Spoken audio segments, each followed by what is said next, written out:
Welcome to the Viking Forex. एक नए learning session के साथ, एक नए टॉपिक के साथ। आज का जो हमारा टॉपिक है वो बहुत ट्रेंडिंग टॉपिक है और आपने बहुत बार सुना होगा फॉरेक्स फैक्ट्री के ऊपर, डिफरेंट चैनल्स के ऊपर, अपने ब्रोकर्स के थ्रू भी कि भाई सीपीआई डेटा आ रहा है, सीपीआई डेटा आ रहा है, सीपीआई न्यूज़ है, बहुत ज़्यादा वॉलेटिलिटी होगी मार्केट में। सीपीआई सीपीआई एवरीवेयर, सब जगह पर आपने सीपीआई सुना होगा।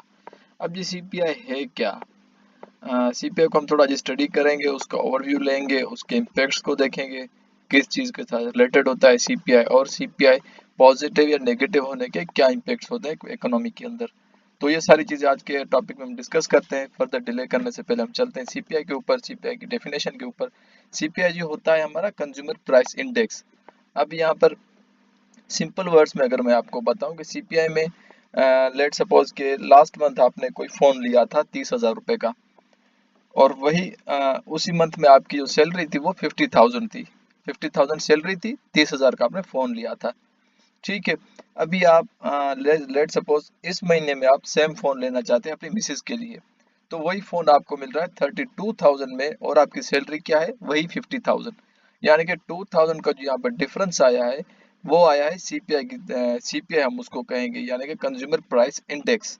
यहाँ पर आप कंज्यूमर थे, आपको वो चीज़ महंगी मिली, यानी कि अभी आपकी कुव्वत खरीद जो होगी वो कम हो जाएगी। अब पिछले महीने आपके पास 20,000 रुपये बच गए थे फॉर द ग्रोसरी समझ लें, या अपने डिफरेंट एक्सपेंसेस को मीटअप करने के लिए आपके पास 20,000 रुपये बच गए थे लास्ट मंथ में। इस मंथ आपके पास कितने बचे? वही फ़ोन था, वही मॉडल था, वही चीज़ थी, लेकिन आपके पास कितने बचे? 18,000 रुपये बचे, और आपकी इनकम अभी वही सेम की सेम 50,000 ही है। तो इसमें क्या होगा, 2,000 का जो यहाँ पर कट लग गया, जो आपकी चीज़ें खरीद करने की कुवत वो कम हो गई। यानी कि आप लेट सपोज यहाँ पर आपने 20,000 की ग्रोसरी लेनी थी, अब उस 20,000 में से आप 18,000 की लेंगे। आप वो चीज़ें कट कर देंगे जो कि आपकी ज़रूरत की थी। लेट सपोज आपने घर का राशन लेना था, तो आप अब उसमें कम लेंगे। जहाँ पर आपने 5 केजी राइस लेने थे, अब वहाँ पर 4.5 केजी लेंगे, ताकि वो 2,000 को जो आपको कट लगा है इन्फ्लेशन की वजह से, यानी कि महंगाई बढ़ने की वजह से, आप उसको मीटअप कर सकें। तो इससे क्या होगा कि कुव्वत खरीद जो होगी वो कम होती जाएगी किसी भी कंज्यूमर की। तो इसको हम क्या कहेंगे, कंज्यूमर प्राइस इंडेक्स। यानी कि लास्ट मंथ और इस मंथ के बीच में जो डिफरेंस आ जाएगा वो हमारा सीपीआई का वेट होगा, या सीपीआई की रीडिंग्स होंगी। अब फर्दर चलते हैं डेफिनेशन की तरफ, ताकि डेफिनेशंस के थ्रू भी आपको इजीली समझ आता रहे। Consumer price index is the monthly measure of the change in price paid by consumers for goods and services. Goods and services में ये आता है कि जो चीज़ें हम डेली यूज़ में लाते हैं। अब गुड्स एंड सर्विसेज में बहुत सारी चीज़ें आ जाती हैं। लेट सपोज हमारा फूड आ जाता है, हमारा एनर्जी प्रोडक्ट्स आ जाते हैं, हमारा housing, clothing, transport, medical care, entertainment and education. ये सारी चीज़ें हमारी डेली यूज़ में ही काम आ जाती हैं, और हम इनके सिवा एक इकोनॉमी का, एक मुल्क का चलना ऑलमोस्ट ऑलमोस्ट मफलूज हो जाता है। मुल्क चल ही नहीं सकता अगर ये चीज़ें एक आम इंसान की पहुंच से दूर हो जाए। अब आपकी पहुंच से जब हाउसिंग दूर होगी तो आप होमलेस हो जाएंगे, या फिर एक्सपेंसिव रेंटल पे शिफ्ट होना पड़ेगा आपको। या लेट सपोज एनर्जी महंगी हो जाएगी। अब एनर्जी महंगी हो जाए, अगर बिजली महंगी महंगी हो जाए, तो जो प्रोडक्शन होती है कारखानों में महंगी हो जाएगी। अब प्रोडक्शन जब महंगी हो जाएगी तो एंड कंज्यूमर जो होगा उस तक प्रोडक्ट बहुत ही महंगा बनकर मिलेगा, जो इस टाइम पाकिस्तान के हालात चल रहे हैं। जब बिजली ही महंगी है तो पीछे से जो प्रोडक्शन होती है, सारी मशीनरी बिजली पे चलती है। अब जो फैक्ट्री में बंदा सामान बना रहा है, लेट सपोज वो अब बिस्किट नॉर्मल सी चीज़ है, उसका भी एग्जांपल ले लें। जब आज से 4 से 5 साल पहले जो बिस्किट 10 रुपए का मिलता था, आज वो 30 रुपए का हो गया है। क्यों? क्योंकि पीछे से प्रोडक्शन ही महंगी हो रही है। तो ये सारी चीज़ें मेंटेन करनी पड़ती हैं ब्यूरो ऑफ लेबर स्टैटिस्टिक्स को। अब चलते हैं इस चीज़ को फर्दर एलाबोरेट करते हैं कि सीपीआई क्या है। Bureau of Labor Statistics computerized CPI by taking average weight cost of basket of goods in the in a given month and divide it by the weight of cost of the same basket of the previous month। समझ आई बात? जो मैंने आपको start में ही example दिया था अपना phone वाला, जो कि आपने 30,000 का लिया था लास्ट मंथ में, इस मंथ में आपने लिया है 32,000 रुपए का। तो 2,000 का क्या आ गया, डिफरेंस आ गया, आपकी कुव्वत खरीद 2,000 कम हो गई। then it then it multiplies the percentage by 100 to get the number of the index, यानी कि फिर हम उसको डिवाइड करेंगे 100 के साथ और हमारे पास जो नंबर आएगा वो हमारा सीपीआई नंबर होगा, कंज्यूमर प्राइस इंडेक्स। अब ये इतना इंपॉर्टेंट क्यों है? CPI measures inflation, a sustained rise in the price of in an economy as experienced by consumer in their day-to-day living expenses। अब यहाँ पर जैसे मैंने अभी बिस्किट के एग्जांपल दिया आपको, सेम आप उसी एग्जांपल को अगर लें तो लेट सपोज आप 10 रुपए का बिस्किट पहले अपने बच्चे को लेकर देते थे 5 साल पहले। अब बच्चे की ग्रोथ हुई है 5 साल में, अब वो जहाँ पर 4 बिस्किट खाता था वो अब 6 बिस्किट खाएगा, 8 बिस्किट खाएगा। लेकिन वही 4 बिस्किट अभी आपको मिल रहे हैं 30 रुपए में। तो क्या हो रहा है, इन्फ्लेशन बढ़ रही है। और आपकी जो आमदनी 4 से 5 साल पहले 50,000 थी, अभी वो सेम, अभी तक प्राइवेट सेक्टर में तो बेचारे लोग 20-20 साल तक सेम पे पे चलते हैं। तो आपकी इनकम जो है वो सेम है, लेकिन इन्फ्लेशन बढ़ती जा रही है और आपके जो एक्सपेंसेस हैं वो बढ़ते ही जा रहे हैं। और आप अपने एक्सपेंसेस में कट लगाते जा रहे हैं। लेट सपोज पहले आप अपने लिए 3 सूट लेते थे एक मंथ में, अभी आप 3 महीने में एक सूट ले रहे हैं। वो क्यों इस वजह से कि एक्सपेंसेस आपके बढ़ते जा रहे हैं और आपकी जो इनकम है वो कांस्टेंट है। तो क्या है, इन्फ्लेशन बढ़ रही है। The increase in the CPI is what most people think as the inflation rate। अब यहाँ पर लोग क्या समझते हैं, CPI जो बढ़ रही है वो इन्फ्लेशन बढ़ रही है, लेकिन ऐसा नहीं होता। Science of inflation mean the central banks has raise the interest rate. अब यहाँ पर इंटरेस्ट रेट भी आ जाता है, उसका कॉन्सेप्ट भी आ जाता है, वो भी हम आगे जाके पढ़ते हैं ताकि आपको फर्दर इजिली समझ में आ जाए। Most widely used indicator inflation of in the inflation is CPI, यानी कि इन्फ्लेशन को पढ़ने में भी सीपीआई जो है वो मोस्ट कॉमन टॉपिक है हमारा और मोस्ट कॉमन इंडिकेटर है। चलते हैं further. If CPI is increasing then it gives a central bank such as Fed the necessary supportive data to hike rates. यहाँ पर अगर सीपीआई इंक्रीज हो रही है और लोग चाह रहे हैं कि सीपीआई कम होनी चाहिए और इन्फ्लेशन कम होनी चाहिए, तो वो कंट्री क्या करेगा, वो कंट्री एक इंटरेस्ट रेट में हाइक करेगा, यानी बैंक्स अपना इंटरेस्ट बढ़ा लेंगे ताकि कैश फ्लो मार्केट में ही रहे। Higher interest rates are bullish for the country's currency. अब जब इंटरेस्ट रेट बहुत ज्यादा होगा एक कंट्री के अंदर, तो उसमें क्या होगा कि कैश फ्लो जो होगा मार्केट्स में आएगा, तो मार्केट्स हेल्थी बिहेव करेंगी और लोगों का कारोबार चल पड़ेगा। अब ये देखें सीपीआई में क्या चीजें कवर अप होती हैं।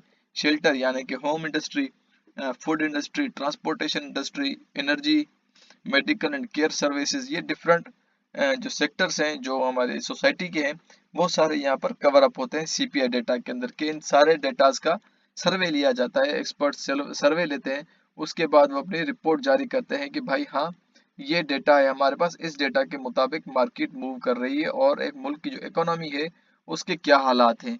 तो सर्वे में ये सारी चीज़ें मोस्ट सर्वेड चीजें होती हैं। जैसे कि शेल्टर है, होम इंडस्ट्री सबसे ज्यादा होती है, जिसे हम रियल इस्टेट भी कहते हैं, वो 32% शेयर देती है एक सीपीआई के अंदर। अब सीपीआई का सोर्स क्या होता है, वो होता है bureau of labour statistics, department of labour. Her country का अपना डिपार्टमेंट का नाम होता है, तो मोस्ट कॉमन हम डिपार्टमेंट ऑफ लेबर ही करते हैं। अवेलेबिलिटी कहाँ होती है, ये हर मुल्क के अपने टाइम के हिसाब से होती है, सेकेंड या third week of the month में आ जाती है सीपीआई रिपोर्ट। तो हर मुल्क अपने शेड्यूल के साथ चलता है, लेकिन जो स्टैंडर्ड चल रहा है यूएसए का, ये उसका डेटा है। आप अपने मुल्क का चेकआउट कर सकते हैं अपनी ऑफिशियल वेबसाइट्स के ऊपर, गवर्नमेंट की ऑफिशियल वेबसाइट जो ब्यूरो ऑफ लेबर स्टैटिस्टिक्स होगा, डिपार्टमेंट ऑफ लेबर, आप वहां पर जाकर सीपीआई को चेक कर सकते हैं। अब फ्रीक्वेंटली होती है ये मंथली, यानी कि हर महीने ये आती रहती है रिपोर्ट। और रिवीजन क्या है, नो मंथली रिवीजन, यानी कि हर महीने में ये 2 बार नहीं आएगी, महीने में एक बार ही आएगी। अब यहाँ पर कुछ पॉइंट्स हैं मैंने बनाए हुए हैं, वो हम नोट करेंगे।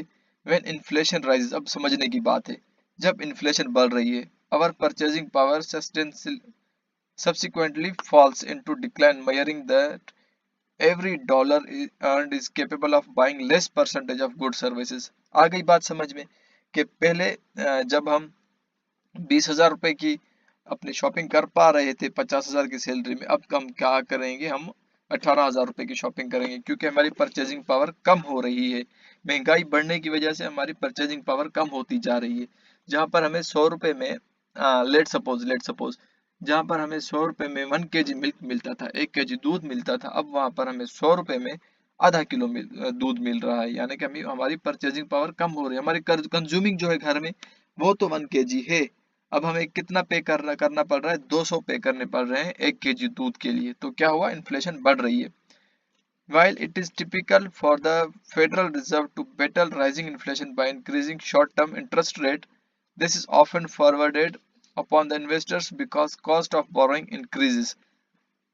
अब यहाँ पर इन्वेस्टर्स को इन्वॉल्व किया जाता है मार्केट के अंदर, बैंक्स के अंदर, ताकि वो मजीद पैसा अपना मार्केट्स में डालें और जो इन्फ्लेशन है उसको कम किया जाए, लोगों को मजीद रोजगार दिया जाए ताकि वो मजीद इनकम अपनी जनरेट कर सके। लेट सपोज अभी मेरी इनकम 50,000 थी जिसमें मेरा गुजारा नहीं हो रहा था, अभी उतना ही मैं काम करूं, उतना ही मार्केट में मैं इन्वॉल्व रहूं और मैं 80,000 रुपए कमा लूं, तो क्या होगा, मेरा खानदान, मेरा घर जो मेरे साथ जुड़ा हुआ है, जो 4 से 5 लोग जिनकी मेरे ऊपर जिम्मेदारी है, मैं उनको सही से ट्रीट कर पाऊंगा, सही से उनको, उनकी ग्रोथ होगी, फाइनेंशियल ग्रोथ होगी, उनके एजुकेशन पे मैं लगा सकूंगा पैसा, अपने ग्रोसरी पे सही पैसा लगा सकूंगा, और जो मेरी डिफरेंट चीजें मेरे डेली लिविंग की है उन पे मैं अपना पैसा सही से कंज्यूम कर सकूंगा और मेरी सेविंग्स भी बन जाएंगी। तो क्या होगा कि जो एक कंट्री होगा वो इन्वेस्टर्स को अट्रैक्ट करेगा कि भाई आप यहाँ पर आकर इन्वेस्टमेंट करें। Close attention need to be paid to the core rate, and as this rate excludes volatile energy and food prices to give the more strict measures of general prices। अब यहाँ पर हमारे पास जो वॉलेटाइल एनर्जी और food prices है उनको strict measurement दी जाती है कि भाई इन चीज़ों के ऊपर आप ज़्यादा टैक्सेस ना लगाएं, ज़्यादा इनको महंगा ना करें, ताकि ये चीज़ें जो होती हैं वो मुल्क का बैकबोन होती है। जैसे एनर्जी सेक्टर है, अगर बिजली ही महंगी होगी तो कारखानों को पीछे प्रोडक्शन महंगी मिलेगी, तो वो एंड यूजर तक ऑलरेडी चीज़ बहुत महंगी बनकर आएगी, जिससे लोग वो खरीद नहीं पाएंगे। जब खरीद नहीं पाएंगे तो कैश फ्लो मार्केट में जनरेट नहीं होगा और इकोनॉमी बैठने के चांसेस बढ़ जाएंगे मार्केट उस कंट्री के। Ideally with in the financial markets you would generally be looking for the CPI to rise at an annual rate of just 1 to 2%। यानी कि CPI अगर आपकी इंक्रीज हो रही है 1 to 2% for as any amount ever, this would increase a warning about growing levels of inflation। अगर आपकी CPI increase हो रही है तो ये इन्फ्लेशन के इंडिकेशंस भी होते हैं। CPI can be greatly influenced by any given month by the moment in inflation food energy prices. अब फूड एनर्जी जो है वो हमारा मोस्ट डिस्कस टॉपिक रहेगा, वो इस डिस्कस सेक्शन रहेगा, वो इस वजह से कि फूड एंड एनर्जी जो है वो बहुत नेसेसिटी है। लेट सपोज आप किराए के घर पे भी रह लेंगे, लेकिन आप फूड ये आप लाजमी इस्तेमाल करेंगे, या खाने के बगैर इंसान जिंदा ही नहीं रह पाएगा। और एनर्जी की बात करें तो जो कारखाने हमारे पास प्रोसेस फूड बनाएंगे या जो सारी चीजें चल रही होती हैं वो एनर्जी के ऊपर डिपेंडेंट होती है। तो एनर्जी का मेंटेन रहना, एनर्जी का सस्ता रहना एक कंट्री के लिए बहुत ज़्यादा ज़रूरी होगा, जिस वजह से आपकी CPI अच्छी आएगी। और रिपोर्ट अगर अच्छी आती है तो फिर आपका कंट्री भी इकोनॉमिकली स्टेबल रहेगा और इन्फ्लेशन आपकी कंट्रोल में रहेगी। इन्फ्लेशन का कंट्रोल में रहने का मतलब ये होगा फिर आपका जो एक आम इंसान होगा, जो आम शहरी होगा, वो खुशहाल जिंदगी गुजार पाएगा। With in the core CPI, some of the more volatile and closely watched components are apparel, tobacco, airfares, and new cars. In addition of tracking month-over-month changes in the core CPI, the year-of-year change in core CPI is seen by most economists as the best measure of the underlying inflation rate. अब यहाँ पर हमारा जो quarter over quarter होता है या month over month change होता है या ईयरली चेंज होता है CPI के अंदर, उसमें फिर हम ये नॉर्मल चीजें नहीं देखेंगे, क्योंकि मिल्क का रेट या छोटी छोटी जो चीजें होती है जो डेली यूज की होती है उनके रेट्स 6 महीने साल के बाद चेंज होते हैं। लेकिन जो हम इन चीजों को देखेंगे ईयरली डेटा में और अपना क्वार्टरली डेटा और मंथली डेटा में, फिर हम देखेंगे अपैरल जो बहुत ही महंगी चीजें होती हैं, टोबैको को देखेंगे यानी कि सिगरेट इंडस्ट्री को देखेंगे, एयर फेयर्स को देखेंगे कि हमारे जो किराए हैं जहाज़ों के वो कितने बढ़ चुके हैं, कितने कम हुए हैं। और उसके बाद न्यू कार्स यानी कि जो इंपोर्ट एक्सपोर्ट होती है कारों की, हम उसको चेक करेंगे कंट्री में क्या हालात हैं, लोग कितनी व्हीकल्स बाय कर रहे हैं, नई, पुरानी नहीं, नई। यूज्ड को हम यहाँ पर कंसीडर नहीं करेंगे, हम नई परचेजिंग को कंसीडर करेंगे कि लोगों की परचेजिंग पावर इस टाइम क्या है। लेट सपोज आपको एक होंडा गाड़ी मिल रही थी $20,000 की 1 साल पहले। अब वही गाड़ी जब आपको इसी साल भी $20,000 की मिलेगी और आपकी इनकम बढ़ चुकी होगी, तो आप कहेंगे कि भाई हाँ, यहाँ पर इन्फ्लेशन नहीं बढ़ी और मेरी परचेजिंग पावर अच्छी हो चुकी है, तो मैं हेल्दी फाइंड कर रहा हूँ अपने मुल्क की इकोनॉमी को। तो वहां पर लोग इन्वेस्ट भी करते हैं, लोग खर्चा भी करते हैं और लोग अट्रैक्ट भी होते हैं उस मुल्क की तरफ। तो सीपीआई का मेंटेन रहना बहुत ही इंपॉर्टेंट होता है एक मुल्क की इकोनॉमी के लिए। अब यहाँ पर एक सीपीआई को हम ट्रेड कैसे करते हैं, जब सीपीआई रिपोर्ट आती है किसी भी कंट्री की, किसी भी मुल्क की, तो हम उसको ट्रेड कैसे करते हैं। अब ट्रेड करने के भी डिफरेंट मेथड से, फॉरेक्स फैक्ट्री वाला भी मैं आपको समझाता हूँ, लेकिन यहाँ पर भी मैं आपको थोड़ा ओवरव्यू दे दूँ। When the CPI report is released, it is essential to consider the current market conditions and the broader economic context. Let suppose CPI report आ चुकी है किसी भी मुल्क की, तो अपने मार्केट का ट्रेंड भी देखना है, मार्केट के एरियाज को फाइंड आउट करना है और टेक्निकल्स को भी मद्देनजर रखते हुए आप उस कंट्री को या उस करेंसी को ट्रेड कर सकते हैं। अब लेट सपोज हमारे पास एक करेंसी है जिसकी रिपोर्ट पॉजिटिव आ चुकी है, लेकिन उसका ट्रेंड जो था वो बहुत ही नेगेटिव चल रहा था। उसमें इंटरेस्ट रेट कट लग चुका था और इन्फ्लेशन बढ़ी हुई है, डिफरेंट फैक्टर्स जो है वो बढ़े हुए हैं और नेगेटिव आ रहे हैं कंट्री को लेकर, उस करेंसी को लेकर। लेकिन आपकी सीपीआई जब पॉजिटिव आ रही है तो लॉन्ग टर्म में वो अच्छा इम्पैक्ट नहीं देगी और आपको ट्रेड करने में मसला हो सकता है। तो डिफरेंट जो मार्केट कंडीशंस होंगे हम उनको भी पहले चेक करेंगे। It is key indicator of inflation and central banks like Fed reserves. Federal Reserves closely monitor to make monetary policy decisions. CPI को फेड वाले जो हैं वो बहुत ज़्यादा मॉनिटर करते हैं ताकि इंटरेस्ट रेट को स्टडी रखा जाए या बढ़ाया जाए या कम किया जाए।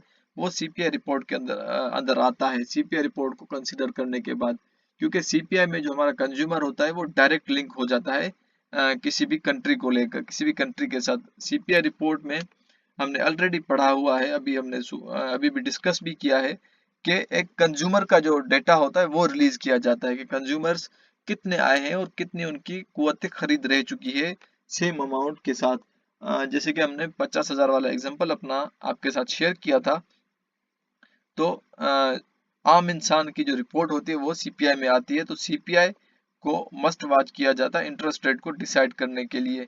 Here are some factors considered when interpreting CPI report. Market expectations, inflation trends के इन्फ्लेशन कितना चल रहा है उस कंट्री के अंदर। अब ऐसे ना हो इन्फ्लेशन ज्यादा हो, वहां पर लोगों की कुव्वत खरीद कम हो और फेक डेटा अगर आ जाता है सीपीआई का, कभी कभी मार्केट में फेक डेटा भी रिलीज हो जाता है, तो आपने उस चीज को कंसीडर करना है, उसी हिसाब से ट्रेड एग्जीक्यूट करनी है। कोर सीपीआई को देखेंगे, यानी कि अपना ईयरली सीपीआई को देखेंगे, सेंट्रल बैंक्स के टारगेट्स को देखेंगे, सेंट्रल बैंक का क्या टारगेट है, उनको इन्फ्लेशन को कितना कम लाना है और अपना इंटरेस्ट रेट को कितना रखना है। वो सारा एक कंट्री की जो पॉलिसी मीटिंग होती है और जो डिसीजंस लिए जाते हैं वो उसमें डिफाइन कर देते हैं कि भाई आने वाले 3 महीने, 6 महीने या साल में हम अपनी इकोनॉमी को इस डायरेक्शन में देख रहे हैं। लेट सपोज अभी जो फेड पॉवेल है, यूएसए के फेड चेयरमैन है, उन्होंने कहा है कि हम इंटरेस्ट रेट को 2025 में 2 कट लगाने जा रहे हैं। तो हमारे पास एक क्लियर इंडिकेशन आ चुकी है कि इस साल में 2 कट्स लगेंगे।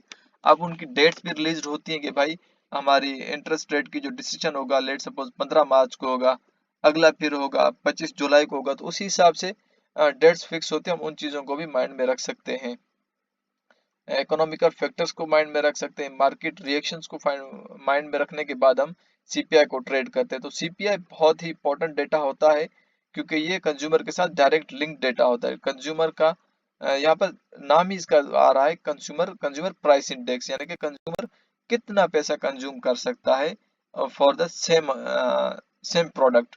लेट सपोज अगेन मैं आपको एग्जांपल देता हूँ, मैंने एक पीसी खरीद किया है 25,000 रुपए का इस मंथ में, जो कि मैंने लास्ट मंथ में खरीद किया था 27,000 रुपए का, यानी कि पिछले महीने मुझे महंगा मिला था, इस महीने मुझे सस्ता मिला है।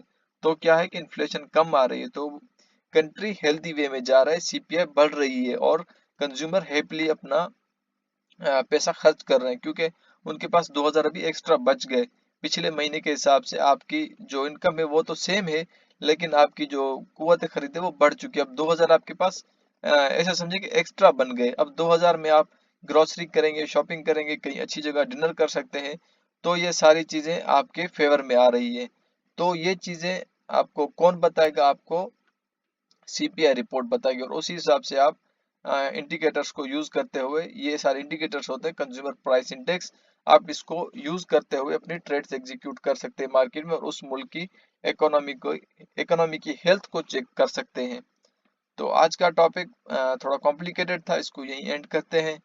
हम मिलते हैं नए टॉपिक के साथ, नए लर्निंग सेशन के साथ। तब तक के लिए चैनल को जरूर सब्सक्राइब कीजिएगा, बेल आइकन बजा दीजिएगा, ताकि आपके पास हर आने वाली इंफॉर्मेटिव वीडियो की नोटिफिकेशन आती रहे और आप उससे मैक्सिमम बेनिफिट उठा सकें। और आप चाहते हैं कि आप हमारे साथ मिलकर ट्रेड करें, हमारे ट्रेडिंग फैक्टर्स को जानें और हम कैसे ट्रेड करते हैं, प्रॉफिटेबिलिटी हमारी देखना चाहते हैं, तो आपको नीचे हमारे सोशल लिंक्स मिल जाएंगे, माय फेसबुक डेटा भी मिल जाएगा, आप हमारे साथ कांटेक्ट भी कर सकते हैं। अभी आपको हमारी तरफ से फंड्स मैनेजमेंट की फैसिलिटी भी दी जाएगी कि हम अभी फंड्स भी आपके मैनेज कर सकते करेंगे, कि आपके पास अगर टाइम नहीं है, आप चाहते हैं कि हमारी टीम से कोई अच्छा ट्रेडर आपके फंड्स मैनेज करे और आपको मंथली एक सूटेबल अमाउंट प्रॉफिट की जनरेट करके दे, और at the end of the contract आपकी इक्विटी भी सेफ हो, तो फिर आप हमारे साथ अगेन व्हाट्सएप के ऊपर लिंक हो सकते हैं। इंशाल्लाह आपको with in limited time response कर दिया जाएगा। तो तब तक के लिए दुआ में याद रखिएगा और जमकर मार्केट से प्रॉफिट उठाएगा। अल्लाह हाफिज।